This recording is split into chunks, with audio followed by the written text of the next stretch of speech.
As the honorable member from constituency number 7 had said, Bermuda loses when we do not actually rise to the level of debate which is necessary and expected in this honorable chamber. And Mr. Speaker, I am saddened by the consistent approach which is being taken by the opposition's campaign arm and media machine, which is certainly in overdrive.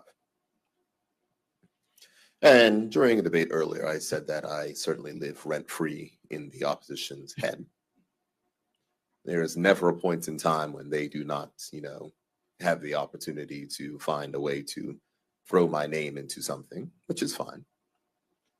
And I guess it's just like, MP Anthony Richardson did say, that's because you are doing something and they want to try to knock you off stride. But they're not going to do so. And it's really, really a shame.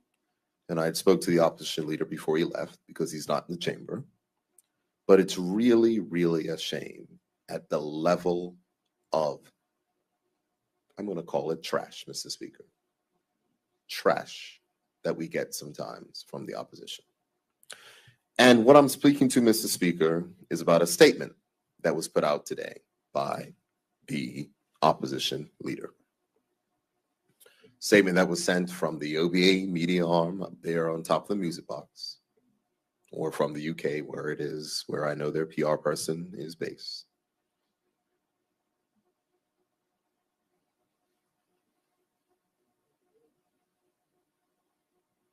To cast an aspersion and to try to tie things where they do not exist.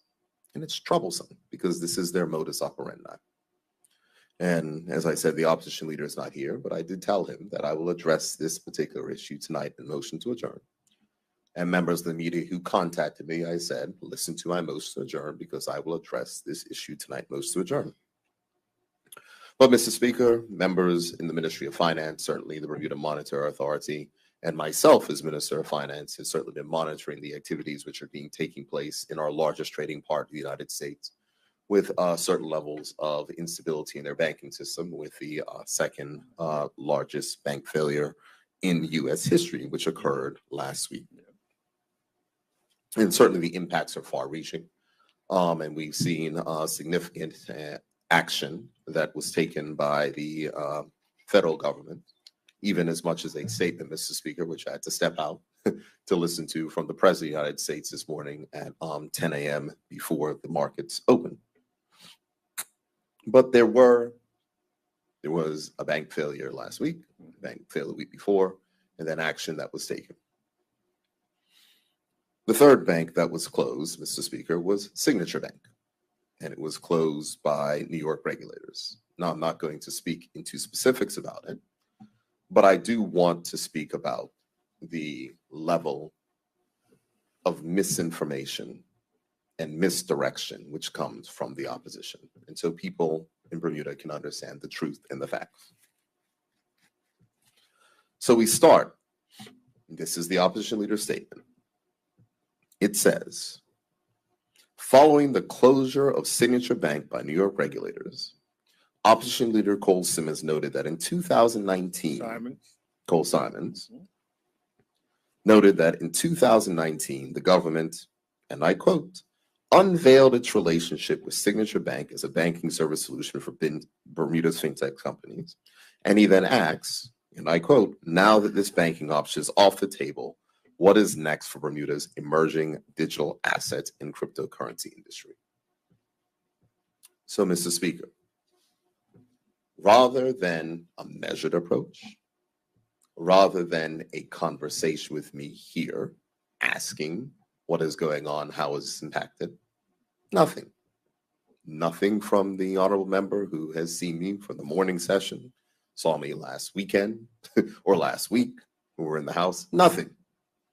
Just a statement of attack that is put out to me, and I'll get to why it is to me in a minute. But the basis is, Mr. Speaker, as I said in my budget statement, I offered them an opportunity to support innovation, which they failed to do in their budget statement, and are clearly failing to do now. The statement went on to say, Mr. Speaker, if I may, Mr. Simon says, and I quote, "Signature Bank, Bermuda's banking solution for our emerging digital asset business and our emerging cryptocurrency business is closed by New York State regulators on Sunday and is now under the control of the Federal Deposit Insurance Corporation, according to Reuters, the third largest failure in banking history." I'm going to take that section, Mr. Speaker, and just say, no, Signature Bank, Bermuda's banking solution for our emerging digital asset business. Mr. Speaker, the bank isn't even licensed in Bermuda. And it would be nice if we had a fully ready to go banking solution, but those things don't happen overnight.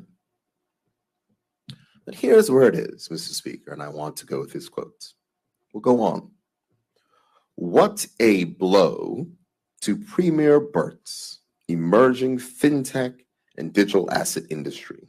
And moreover, what will be the impact to the reputation for Bermuda Inc., as the government has reportedly been working diligently to promote Bermuda as the destination of choice for fintech companies looking for a place to domicile," end quote. Now, Mr. Speaker, I'm not going to speak to what action New York State regulators may or may not have taken. I can speak to the fact that the former head of the House of Representatives Committee on Financial Services, former Representative Barney Frank, who sits on the board of said bank, did say that there was, in his view, no reason for the insolvency, as the bank was able to carry on operations. But as I said, I'm not going to delve into the issues there. But here's what I will say, Mr. Speaker.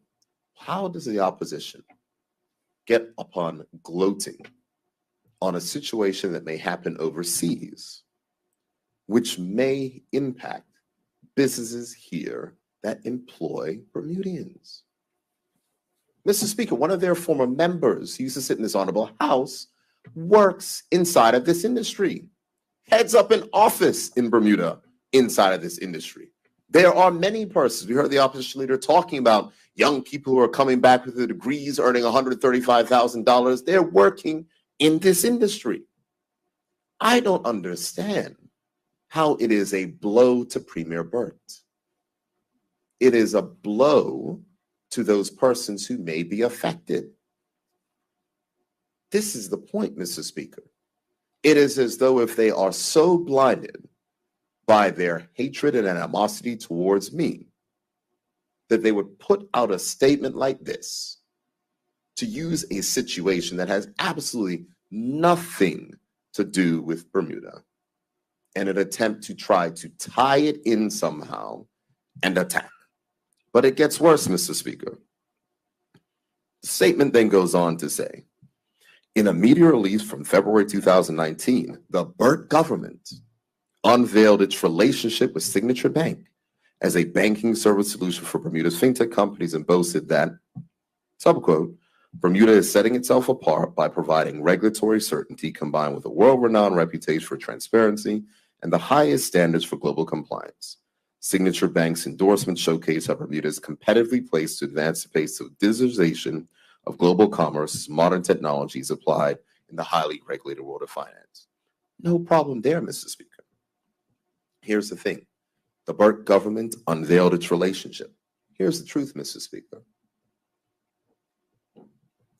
Local banks wouldn't bank. The diligent persons in the public service worked to find a solution that worked. But I know that the combined opposition is trying, like ever, to use a circumstance completely out of control of the government of Bermuda as an attempt to try to tear down the ambitions of this government. No relation whatsoever. But it goes on, Mr. Speaker. Now that this banking option is off the table, what is next for Bermuda's emerging digital asset and cryptocurrency industry? Did our government perform adequate due diligence before they entered into a relationship with Signature Bank? Were they providing any ongoing monitoring and due diligence since the start of the relationship? Mr. Speaker, ongoing monitoring of an overseas bank? Should we now, Mr. Speaker, get the name of every single bank that every single company in Bermuda may use overseas and start running assessments for every single one of those things? Come on, is this really the level of which we're getting from the Shadow Minister of Finance and the opposition leader when speaking about a situation that could have real impact? No comment or question about financial stability. No comments or question about how our local banks may be affected, such as Butterfield Bank, who's had issues in the stock market recently. They had to put out a statement. But thankfully, the BMA has said today that there's no challenges there. None of that. Just straight to attack. Really? Ongoing monitoring? This bank was licensed by the US government and regulated by the state of New York, which is the top level of regulation in the country of the United States. Did they conduct and did they take one thing from a Reuters press release? If they did, were they aware that in September, almost a quarter of deposits came from cryptocurrency, and the bank announced in December will shrink its crypto-related deposits by $8 billion? This should have been a red flag. A red flag for what, Mr. Speaker? This is regulation and supervision that is happening in another country. Really?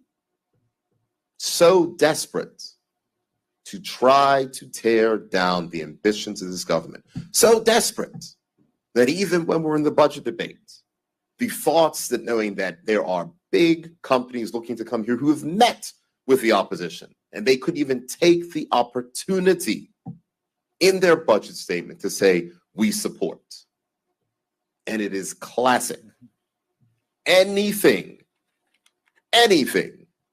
that they could do to try to tarnish and rub the name of the leader of the Progressive Labor Party through the mud, they will do it. They will take misfortune in other places and they will try their best to tie it around. And finally, as it ends, again, this mega bank failure is extremely alarming and has the real potential of compromise Bermuda's blue chip financial services jurisdictional reputation. Nonsense, Mr. Speaker. Absolute nonsense. To be clear, there are fintech companies in Bermuda that may use that bank services. There are fintech companies in Bermuda that use other bank services. There are fintech companies in Bermuda that actually are getting access to some local banking services. Those are the facts of reality. But we in this House must have confidence in our ability to pass and scrutinize legislation in this House and have confidence and ability for our independent financial services regulator to manage those risks.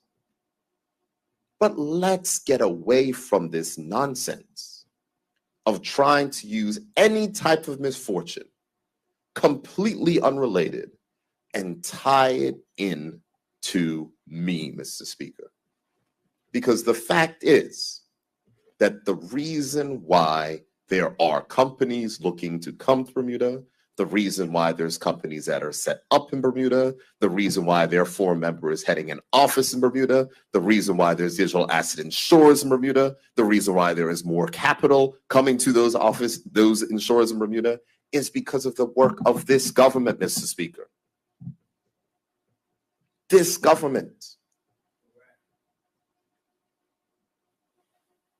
And for once, it would be nice if the party of the past tried to get on board.